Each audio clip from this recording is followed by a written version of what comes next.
अस्सलाम वालेकुम दोस्तों, मेरा दिल जले तेरे नाम से को पसंद करने का बहुत बहुत शुक्रिया।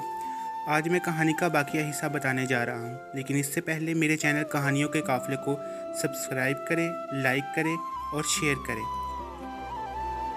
आज नीलम ने एक गहरे जामुनी रंग का कुर्ता पहना हुआ था और साथ जीन्स की पैंट।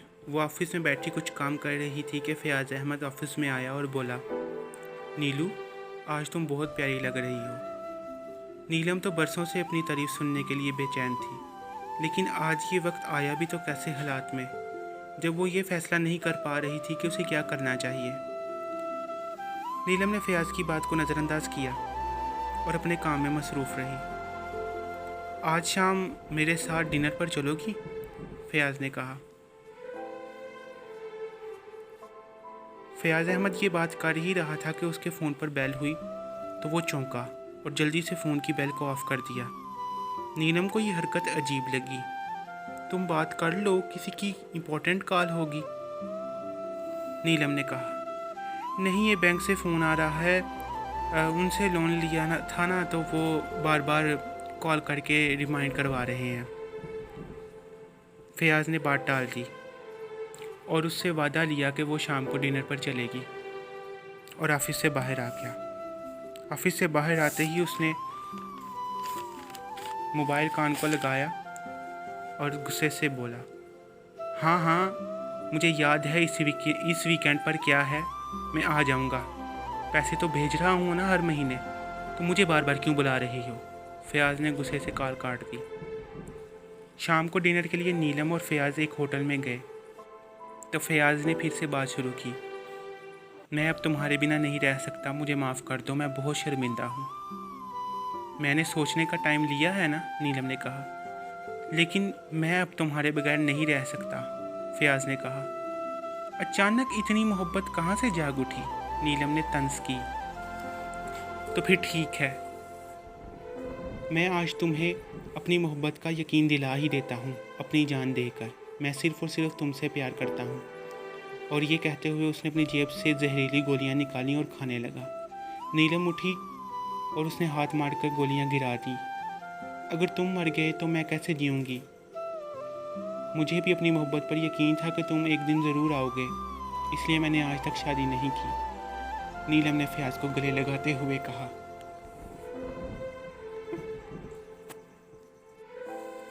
फ़याज़ बहुत खुश हुआ।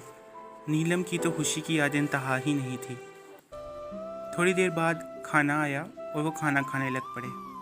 खाना खाते हुए फ़याज़ ने नीलम की तरफ देखा और बोला, तुम मुझे प्रिंसिपल बना सकती हो किसी एक कैंपस का?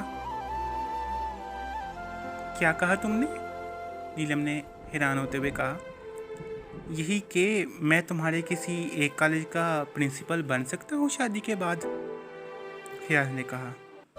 अरे हाँ, क्यों नहीं, शादी के बाद जो मेरा है वो तुम्हारा ही तो है, नीलम ने कहा। अगली सुबह नीलम और फ़याज़ फिर से मिले, उसी पार्क में जहाँ वो बचपन में खेला करते थे। उस पार्क के बाहर वही बड़ा सा दरख्त था।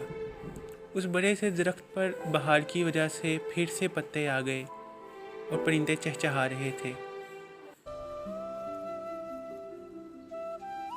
फिर से मतलबी परिंदे उस दरख्त पर चहचहा रहे थे और फ़याज़ भी तो मतलबी था। ज़रूरत के तहत वो फिर से नीलम के पास आया हुआ था। थोड़ी देर पार्क में बैठने के बाद वो पार्क से बाहर आए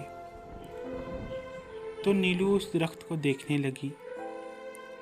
आज वो मौसम बहार की वजह से हरा भरा था और परिंदे उस पर चहचहा रहे थे, घोंसले बना रहे थे।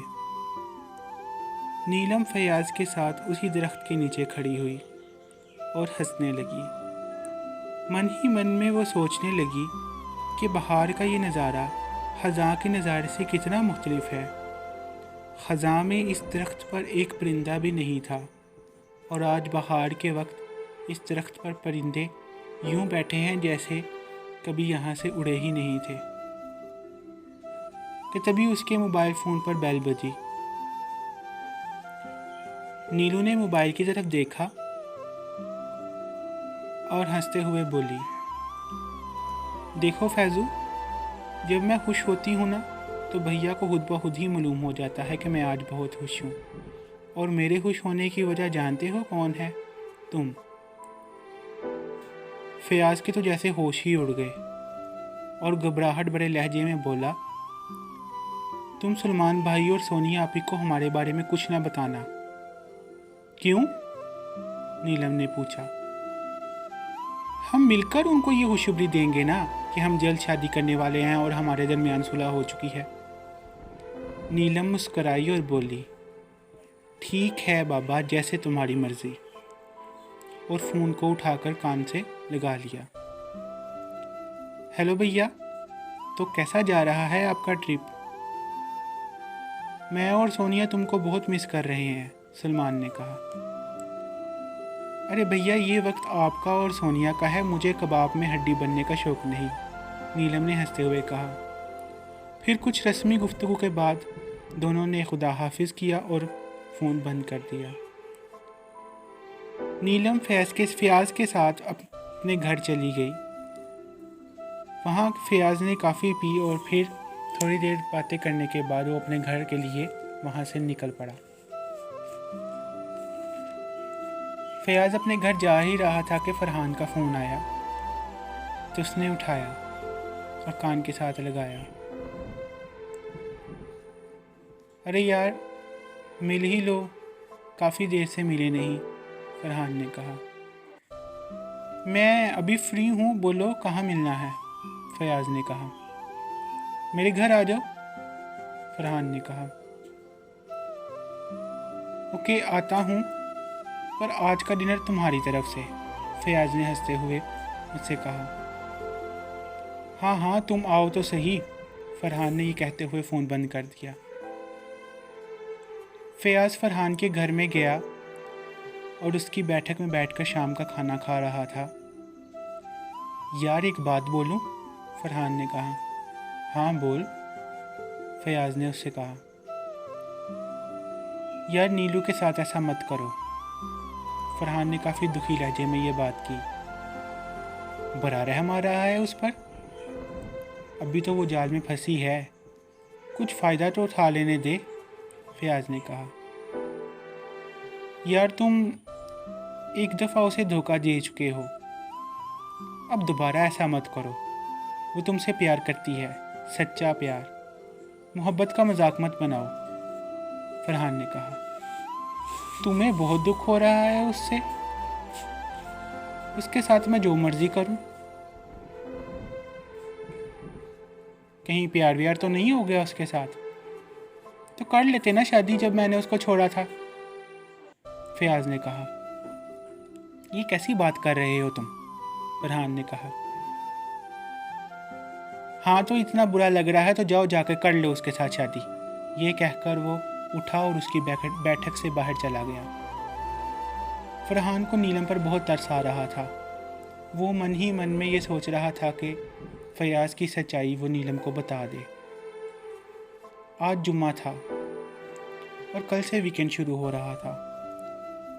नीलम अपने ऑफिस में बैठी थी कि अचानक फ़ोन बज उठा।